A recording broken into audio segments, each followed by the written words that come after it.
हाँ, महिला मोर्चा भी है। महिला मोर्चा के अध्यक्ष कौन है? हाँ नहीं, महिला मोर्चा के अध्यक्ष का नाम क्या है? सपना से कहाँ है वो अध्यक्ष जी? किधर है? मैंने हमको दिखा दो खाली कहाँ है। लो अब अटेंडेंस लग गया, गायब। अच्छा, अगली बार जा रहे हैं। मेरे पास जो नाम लिखा है मुकेश चौहान जी, किधर है?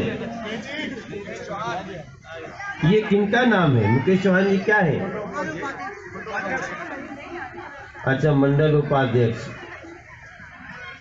रविंदर परमार जी, हाँ। ये दीपक पांडे जी, प्रतीक किस लिए नाम लिखे हो तुम? ये नाम किस लिए लिखे हो? जो पूर्व वक्ता थे ना बोलने वाले, उनके लिए लिखे। अच्छा, तो हमको वो प्रमुख नाम दो न। देखो, जब भी आपके यहाँ सभा हो न, तो प्रोटोकॉल के अनुसार जो नाम लेना चाहिए वो हमारे, ये तो RWA का नाम है। अच्छा बैठिए। क्या है ना कि सभा की भी एक मर्यादा होती है। सभा में किसका किसका नाम, मान लीजिए कि अगर हमने एक मंडल के मंत्री का नाम ले लिया और किसी और का नहीं लिया तो मारेगा कल हमको, बोलेगा भैया हूँ मंडल मंत्री तो तुमने नाम नहीं लिया। इसलिए ये मर्यादा को पूरा करें। सम्मानित मंच, आप सभी को मैं आपके प्रदेश का अध्यक्ष और नरेंद्र मोदी का एक सिपाही, जिनके लिए अपना पूरा जीवन छोड़ के मैं दिल्ली की गलियों में घूम रहा हूं, मनोज तिवारी, हमारे मंच पे बैठे हुए जो बाहर से भी हमारे कई प्रदेशों के विधायकगण, जैसे जी गीता पाटिल जी आई हैं और कई लोग हैं, अगले कार्यक्रम बलराम जी आए हैं। ये लोग कहीं विधायक हैं, लेकिन ये लोग दिल्ली को बचाने के लिए सड़कों पे घूम रहे हैं। उनके लिए भी तालियां बजा दीजिए, उनकी बातों का बड़ा असर है। और कुछ लोग गुजरात के भी विधायक हैं। अभी थोड़ी देर पहले CR पाटिल जी जाते हुए हमको मिले, तो हमने उनको प्रणाम किया। उन्होंने कहा मनोज भैया जाओ, लोगों में बड़ी पॉजिटिविटी है, माने सकारात्मक लोग हैं। हमने उनको कहा भैया दिल्ली सकारात्मक ही है, दिल्ली को कुछ लोगों ने बदनाम किया है। दिल्ली बहुत ही सकारात्मक पॉजिटिव सोच रखने वाले, एक दूसरे के सहायता में खड़े रहने वाले लोगों की दिल्ली है। इसलिए मंच के साथ साथ जो जो चेयर पे बैठे हैं, सब चेयरमैन लोग, चेयरपर्सन लोग। अब जो चेयर पे है वो चेयरपर्सन है ना, बाबूजी बैठे चेयर पे बैठ गए। जो जमीन पे खड़े हैं वो सब जमींदार लोग। ताली बजाओ, मैं सही बोल रहा हूँ। जो जमीन पे खड़ा है वही जमींदार है, और जो चेयर पे बैठ गया वो चेयरपर्सन है। बहन हो या भाई हो, हमारे बड़े बुजुर्ग, और जो दूर जो किनारे किनारे लोग खड़े हैं उनको क्या कहते हैं? पहरेदार। हमारे दिल्ली के असली पहरेदार लोग, हम मनोज तिवारी आपको दोनों हाथ जोड़ करके प्रणाम करते हैं। आप सबका आशीर्वाद मांगने के लिए आपके बीच में आए हैं। अब आप लोग पूछेंगे कि मनोज तिवारी क्या आशीर्वाद चाहते हो? यहाँ छोटे छोटे बच्चे हैं, बच्चों को गोद में लिए हुए माताएं हैं, उसके पापा लोग हैं, और मुझे भी लोग रिंकिया के पापा कहते हैं। आपने सुना है कि नहीं? सुना है ना? मैं रिंकिया का पापा हूँ।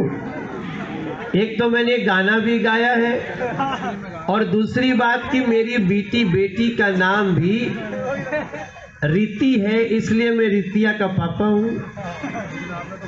और इसको आजकल ये रिंकिया के पापा बड़ी चर्चा में आ गया। क्यों चर्चा में आया? क्योंकि यहाँ के जो मुख्यमंत्री जी हैं वो हमको इस नाम से बोले, ये तो रिंकिया के पापा हैं। मैंने पूछा कि भैया रिंकिया के पापा में बुराई क्या है? रिंकिया के पापा मतलब बेटी का पापा ना, रिंकिया की बेटी का ही नाम होता है ना रिंकी।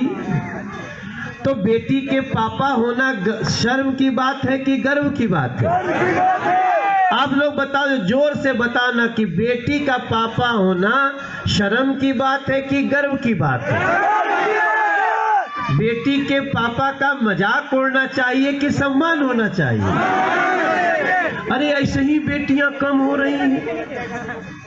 ऐसे ही बेटियों को जैसे गर्भ में आते कई लोग रोने लगते हैं कि अरे राम फिर बेटी पैदा होगी। नरेंद्र मोदी प्रधानमंत्री बने तो उन्होंने एक नारा शुरू किया, बेटी बचाओ बेटी पढ़ाओ। कई लोगों ने ये कहा कि बेटी बचाओ बेटी पढ़ाओ क्या है? तो हम लोगों ने हर जिले के लिए 35-40 लाख रुपया केंद्र सरकार से दिए कि बेटियों के बेहतरी के लिए आप 40 लाख रुपए हर जिले में लगाओ। आज आपको मैं बताना चाहता हूं कि दिल्ली में हर राज्य में तो लगा उस पैसे का यूज हुआ, लेकिन दिल्ली में बेटी बचाओ बेटी पढ़ाओ पैसे का यूज नहीं हुआ और वो सारा पैसा लैप्स होके चला गया। इतनी महान सरकार 5 सालों तक बनी। अब मैं क्या कहूं, ये सौभाग्य था दुर्भाग्य था। पिछले 5 साल पहले आपने नरेंद्र मोदी को प्रधानमंत्री बनाया, उसी के थोड़े दिन बाद चुनाव था और आपने एक नए व्यक्ति को चुन लिया। उस नए व्यक्ति को चुनने का 5 साल तक क्या फायदा हुआ क्या घाटा हुआ आपसे बढ़िया कोई नहीं जानता।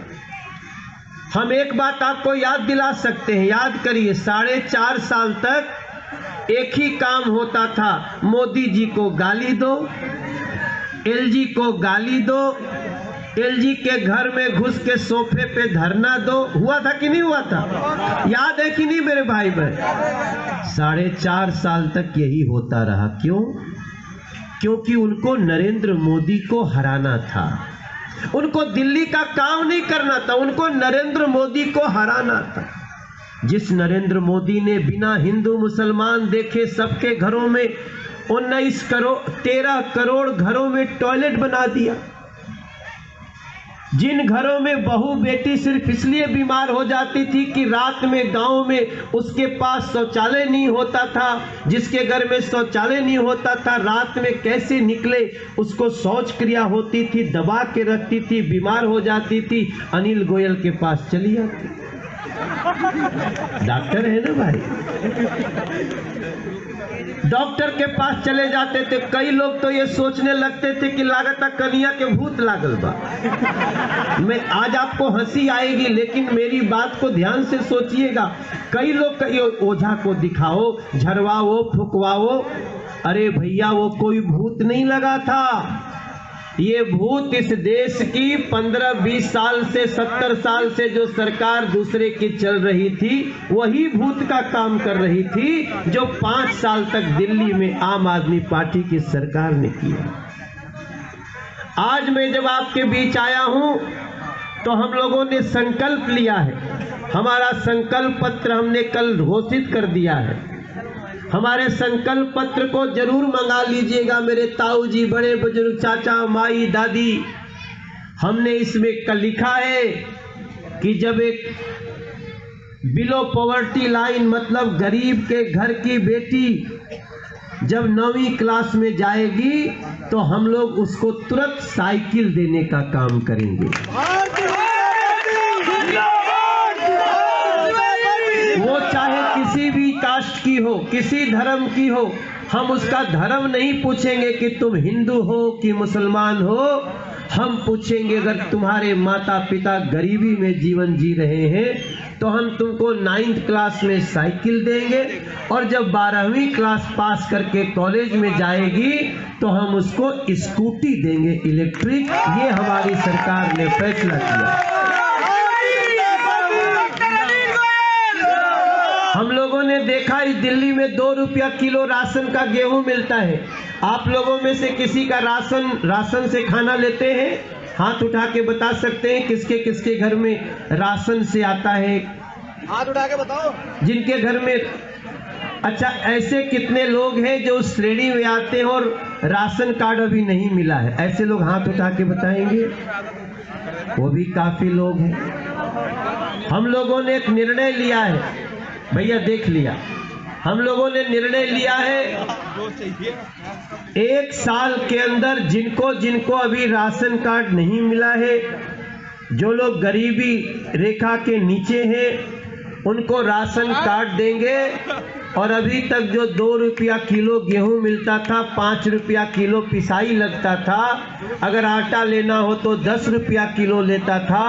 अगर इस देश में रोटी कपड़ा और मकान करना है तो अब हमने संकल्प लिया है कि हम 2 रुपया किलो आटा देंगे जनता को, ताकि उसको 10 रुपया किलो आटा मिले। अगर ताली बजाना हो तो और जोर से बजाओ, मोदी जी को भी सुनाई दे मेरे भाई बहन। डॉक्टर अनिल गोयल जी को कमल का बटन दबाते ही हम लोगों ने 10,000 करोड़ रुपया 10,000 करोड़ रुपया